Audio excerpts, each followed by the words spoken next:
यानी कि LIC share को लेकर। बिल्कुल। और इस बीच एक स्टॉक और जो जबरदस्त एक्शन में है वो है LIC, जिस पर हम लगातार बार बार लंबे समय से बुलिश हैं। हम कहने कि जल्दी से इसे बेचिएगा मत।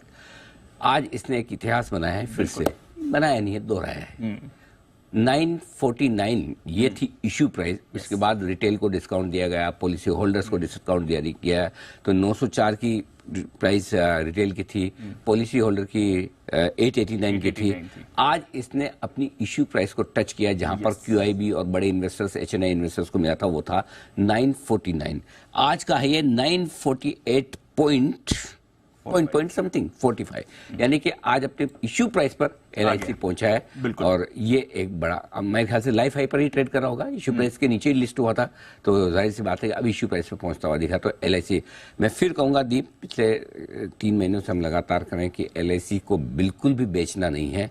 ये मत सोचिए कि 2 साल बाद, 3 साल बाद, 2.5 साल बाद मेरे भाव आए, जान छुट्टी, लाखों पायल लौट के बुद्धू घर को आए। हाँ, बुद्धू तो आप होंगे अगर अब इस भाव में बेच देंगे।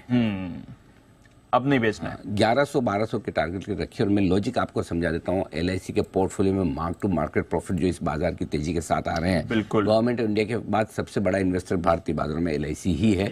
ये ध्यान में रखें। तो ये जो रियलाइज अनरियलाइज गेन्स जो बन रहे हैं, इसकी वैल्यू कुछ और ही है, कुछ अलग ही। इसलिए रखिए, इसको होल्ड करिए। इतने समय होल्ड किया, अब 1.5 साल होल्ड किया आराम से, थोड़ा और क्या। बिल्कुल 1.5 साल होल्ड किया तो कम से कम थोड़ा, कुछ नहीं तो अरे बैंक के ब्याज के जितना तो कमाओ, उतना तो कमाओ ना, कम से तो ज्यादा ही 20% तो बनता है। 20% का मतलब कितना हो गया?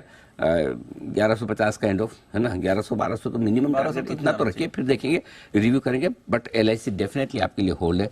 हड़बड़ी में, जल्दबाजी में बेचिएगा मत, मेरा यही कहना है।